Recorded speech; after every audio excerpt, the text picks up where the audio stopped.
Witajcie, zapraszam Was do Antigua Guatemala, miasta położonego u podnóży wulkanów. W tym odcinku nie do końca wszystko pójdzie zgodnie z planem, doświadczymy trzęsienia ziemi, pcheł i innych kłopotów, a także pójdziemy do szkoły hiszpańskiego w miejskim ogrodzie. Zapraszam.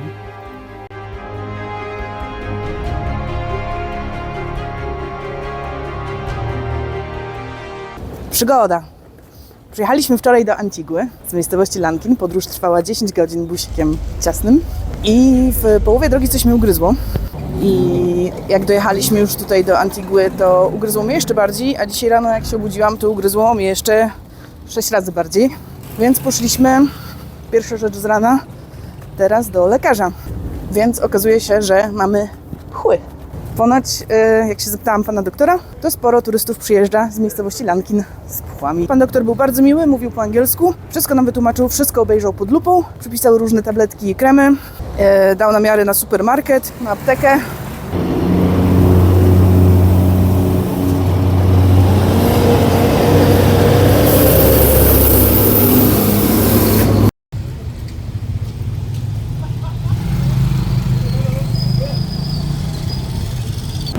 W każdym razie pchły pchłami. Nie zakłóci to mojej radości z tego miasta, które jest dosyć głośne, bo jest taka ulica brukowana, ale jest bardzo prosta w konstrukcji. Wszystkie ulice są prostopadłe, równoległe, wiecie, nie ma zawiniętych uliczek. Jest cudowne powietrze, bo jesteśmy na wysokości 1500 metrów nad poziomem morza. Więc się dużo lepiej oddycha niż w tropikach i w dżungli i nie ma komarów. Więc jesteśmy tylko my i nasze pchły. Ale dostaliśmy jakieś fajne środki od pana lekarza. Jedno logo mi się bardzo podoba, takie. Wygląda tak.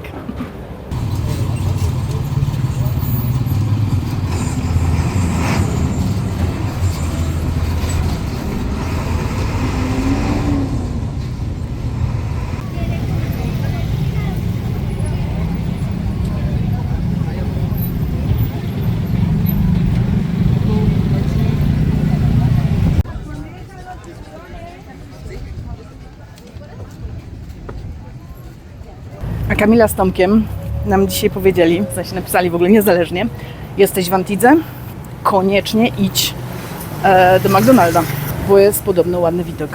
Więc Kamilo, Tomku, idziemy właśnie na wycieczkę do McDonalda, potem idziemy gdzie indziej zjeść.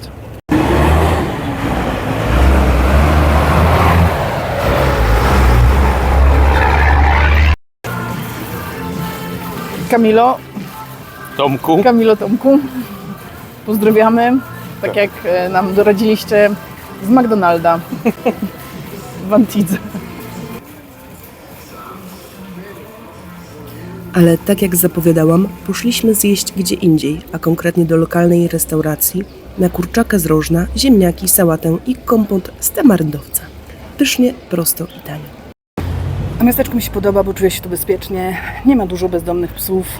Jest czysto, w ogóle nie jest takie, wiecie, pełne reklam jakichś, że nawet jak są miejsca parkingowe dla osób z niepełnosprawnością, to jest w formie takiej małej ceramicznej płytki po prostu w chodniku z niebieskim znaczkiem. Jest po prostu ładnie, jest zadbanie. Jeżdżą powoli, nie ma świateł, jest czysto. Bardzo polecam.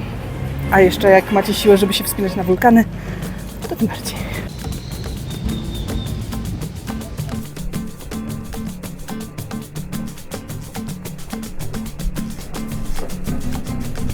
Sentado na roda de samba, fico parado, a perna já bamba.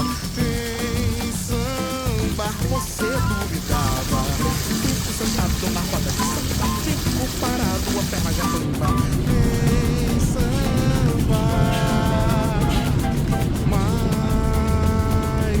eu não quis querer. Jesteśmy w Muzeum w Antidze i okazuje się, że Antiga ma podobny motyw co nasze rodzinne miasto Warszawa, czyli jest to dużo również syrenki. Quero mais voltar pra mim. Foi tentando dizer não, que fui vivendo. Jeśli chodzi o eksponaty muzealne, to brakowało nam opisów, by lepiej zrozumieć zamysł artysty. Lub też by zrozumieć lepiej kontekst historyczno-kulturowy poszczególnych dzieł, ale za to widok z piętra był przepiękny. Z jednej strony na pobliski park, a z drugiej na łącznie 3 wulkany.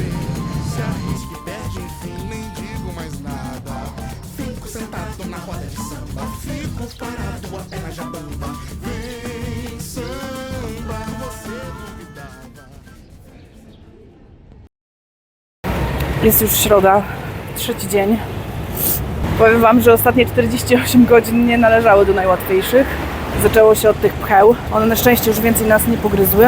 Chyba spryskaliśmy to wszystko tymi środkami. Się smarowałam na czymś od swędzenia, co doktor przypisał, żeby nie rozdrapywać, bo to podobno jest najgorsze.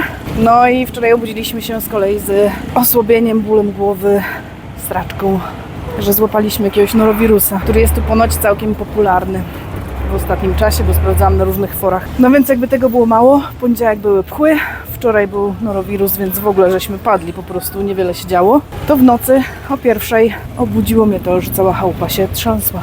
Przeżyłam moje pierwsze trzęsienie ziemi. Trzęsienia ziemi w Gwatemali to dość częste zjawisko ze względu na położenie kraju na styku 3 płyt tektonicznych: płyty karaibskiej, płyty północnoamerykańskiej i płyty kokosowej. Największa katastrofa sejsmiczna w Gwatemali miała miejsce w 1976 roku. Trzęsienie ziemi o magnitudzie 7,5 spowodowało śmierć około 23 000 ludzi, a ponad 1 000 000 osób straciło dach nad głową.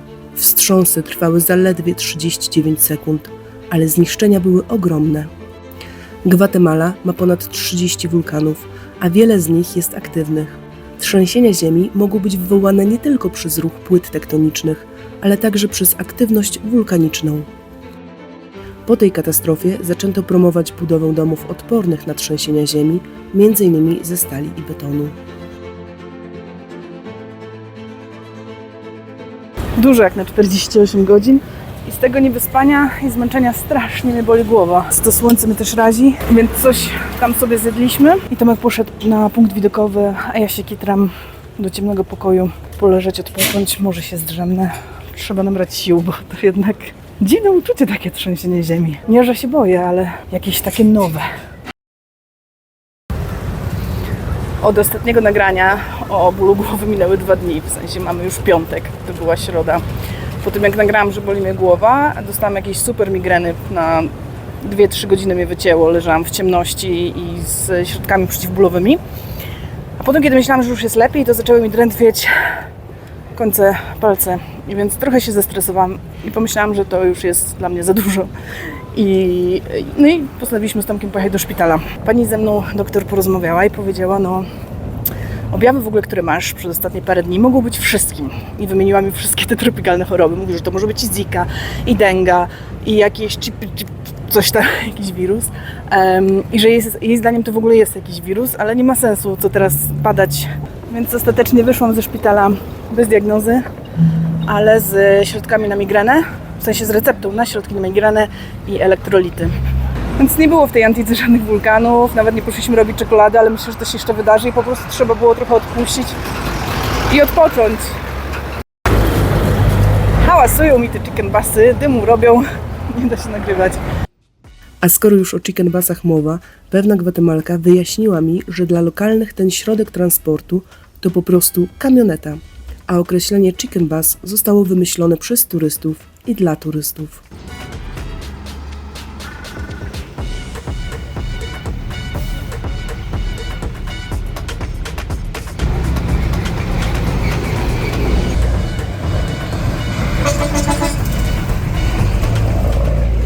Droga jest z kostki blokowanej, więc wszyscy jeżdżą bardzo powoli. Na skrzyżowaniach nie ma świateł, tylko po prostu co skrzyżowanko, który stoi co chwilę, zwalniają i jakoś tam się przepuszczają wedle jakichś tam reguł. Podejrzewam, że kto z prawej, ale tu każdy kogoś ma z prawej. Także pobyt w tym miasteczku minął nam na nic nie robieniu, oglądaniu filmów i drobnych zawirowaniach zdrowotnych. Mniej lub bardziej stresujących, no i plus trzęsienie ziemi. Znaczy to trzęsienie ziemi to mnie tak trzepnęło, wiecie? W sensie, że w środku nocy jestem zmęczona, już wykończona tym norowirusem i pchłami. Próbuję zasnąć, zasypiam i w tym momencie nagle cały dom się trzęsie. Nie wiem, co się dzieje, nie doświadczyłam nigdy wcześniej trzęsienia ziemi. Budziłam Tomka. Mówię, Tomek, czujesz? On mówi, no tak, no po co mnie szarpiesz? Ja mówię, to nie ja cię szarpię. I się zorientowałam, że nic nie wiem o trzęsieniach ziemi. Co robić w przypadku i było to stresujące, nie powiem.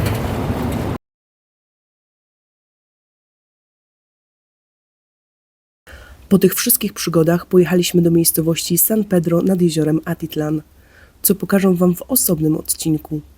Po tygodniu wróciliśmy do Antigły i... Tylko tym razem spędzimy ten czas troszkę inaczej.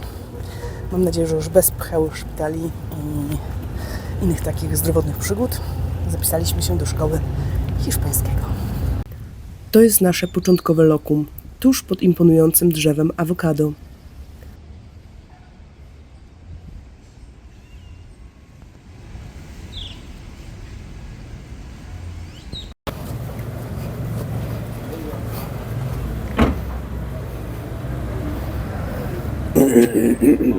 Dzień dobry Państwu. Fernandez Cafe.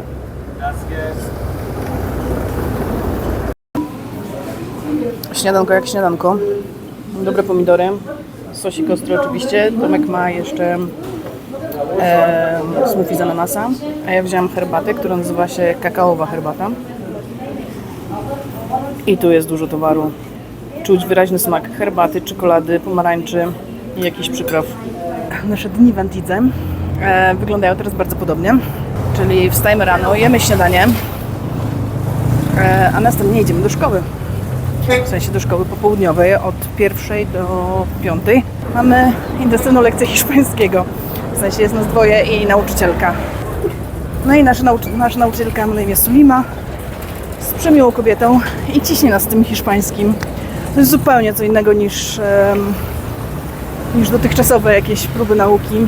W opcji też dla niektórych jest tak zwany homestay, czyli można zatrzymać się z rodziną gwatemalską. Gdzie śpisz i dostajesz 3 posiłki dziennie. Myśmy tego nie zrobili, w sumie nie wiem czemu. Może to i dobrze, może to by było zbyt już intensywnie i za dużo. A ty, Tomaszku, jak oceniasz lekcję hiszpańskiego? Cieszysz się, że idziesz do szkoły? Jak bardzo się cieszysz?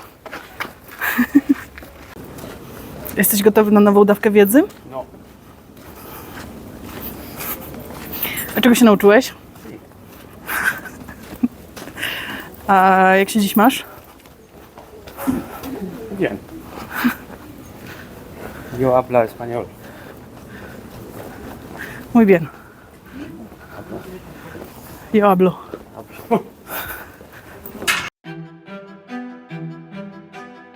Nasze lekcje hiszpańskiego odbywały się codziennie od poniedziałku do piątku od 13 do 17 w tym właśnie ogrodzie. Każdy nauczyciel miał swój stolik, przy którym prowadził lekcje. Takie warunki do nauki to ja rozumiem. Na świeżym powietrzu, wśród zieleni i śpiewu egzotycznych ptaków. Muszę przyznać, że lekcje były niezwykle intensywne i były prawdziwym intelektualnym wyzwaniem.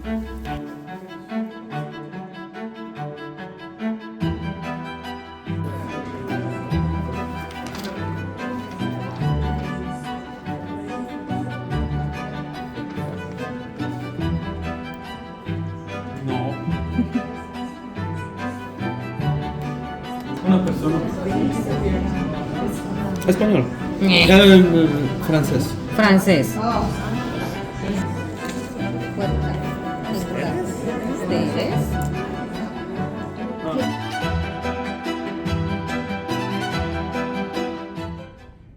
Każdego dnia mieliśmy całą jedną przerwę, w czasie której Tomek pukał do nieoznaczonych drzwi, by zakupić kawę, a ja do bardziej oznaczonych po coś słodkiego.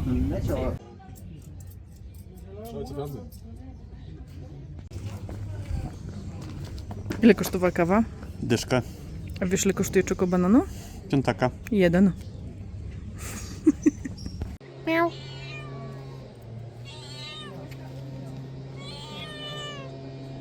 Zwykle zostaliśmy najdłużej na tych całych lekcjach.